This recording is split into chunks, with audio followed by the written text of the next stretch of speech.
욥의 신앙의 테스트가 정말 어떻게 보면 지루할 정도로 길게 느껴지고 힘듭니다. 우리의 눈에 보기에 굉장히 지리하게 느껴지죠. 무려 42장의 긴 장 속에서 3장부터 37장까지 지루하게 반복되는 욥과 친구들의 계속되는 공방이 이루어집니다. 전혀 도움이 안 되는 소모적인 인생의 나날의 모습과 같습니다. 그런 시각에서 보면 우리의 현재 신앙의 인생의 시간표도 욥과 별반 차이가 없어 보이는 듯 합니다. 욥 자신은 현실의 고통 속에서 끊임없이 자신만의 이야기를 하고 있고, 또 친구들은 욥을 객관적으로 자기들은 바라본다고 하면서 여전히 또 끊임없이 남의 이야기만 하고 있죠. 이들의 대화는 영원히 평행선을 달리고 있을 수밖에 없습니다.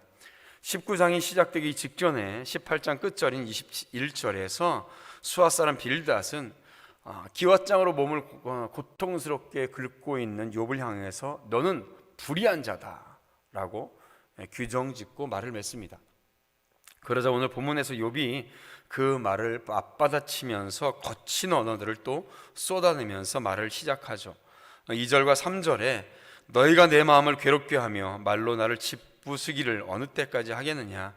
너희가 10번이나 나를 학대하고도 부끄러워하지 않는구나 라고 말을 합니다.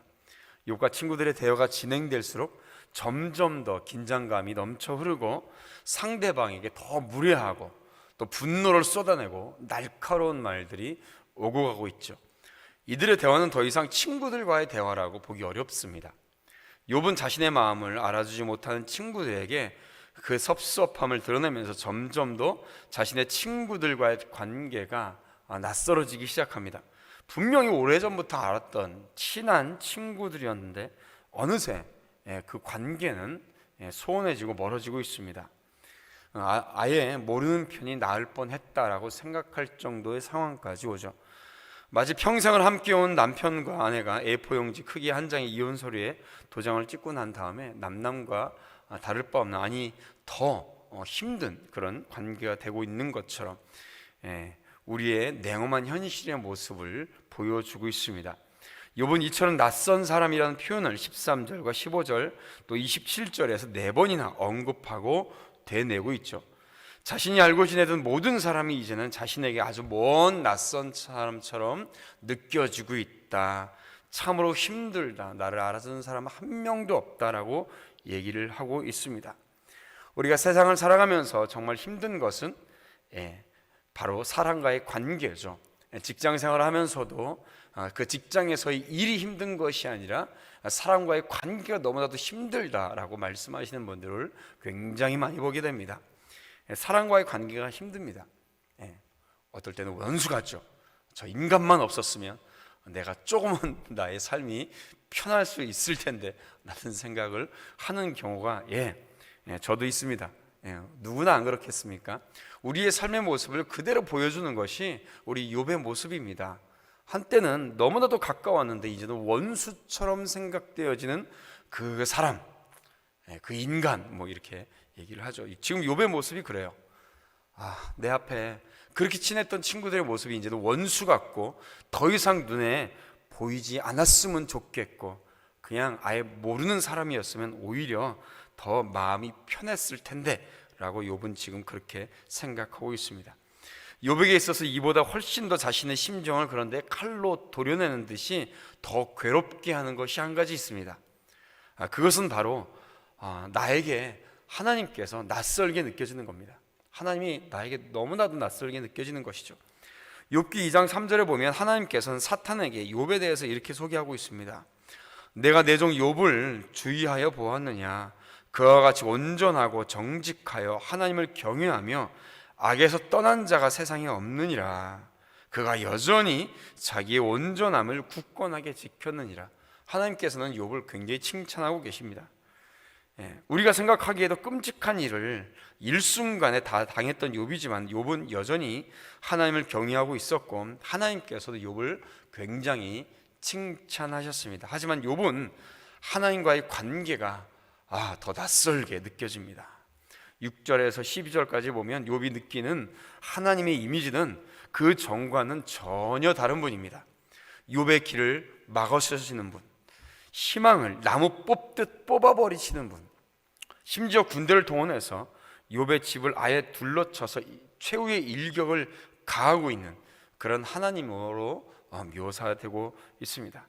자신을 늘 지켜주시던 후견이신 하나님, 이제는 자신을 공격하는 적으로 생각될 정도로 그 마음의 상태는 굉장히 힘들고 어렵고 낙심해 있는 상태에 있죠.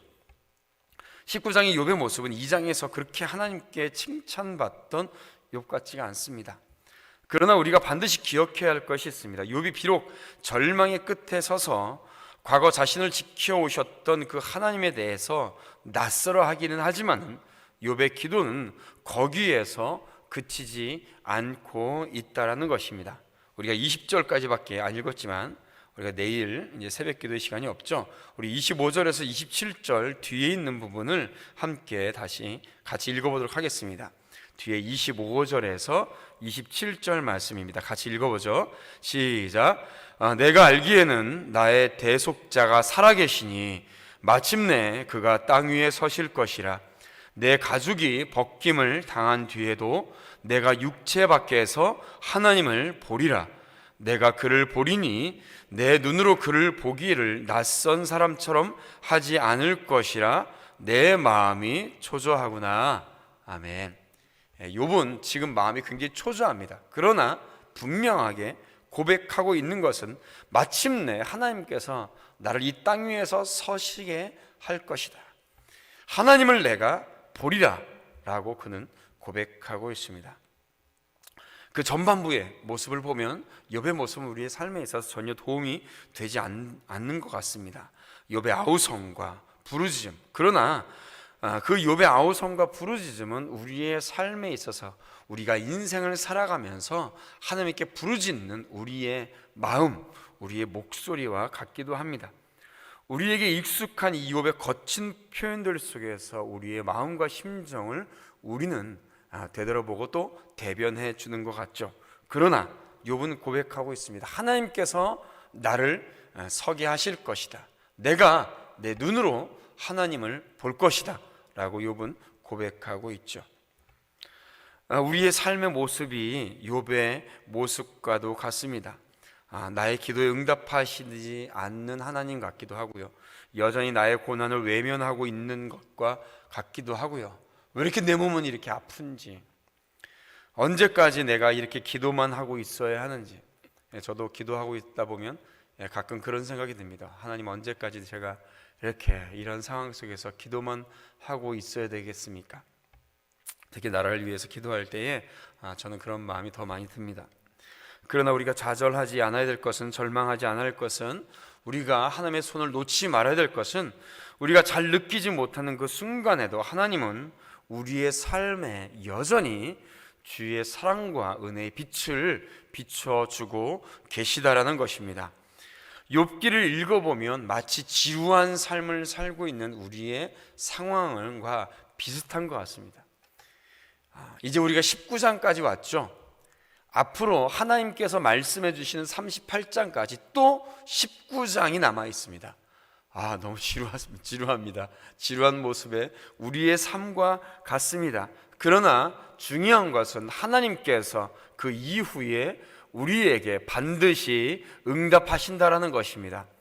하나님은 가장 적절할 때에 우리에게 가장 좋은 것으로 주시는 우리의 하나님이심을 믿습니다. 오늘도 그 주님을 바라보면서 때로는 지루할 수도 있고, 때로는 여전히 힘들 수도 있고, 때로는 여전히 아플 수도 있습니다. 그러나 그 상황 속에서 여전히 우리에게 빛을 비춰주시고 하나님의 응답 가운데 우리를 인도하신다는 것을 믿으시기를 축복합니다. 그 안에서 오늘도 승리하는 우리 복된 성도들 되시기를 주님의 이름으로 축원드립니다.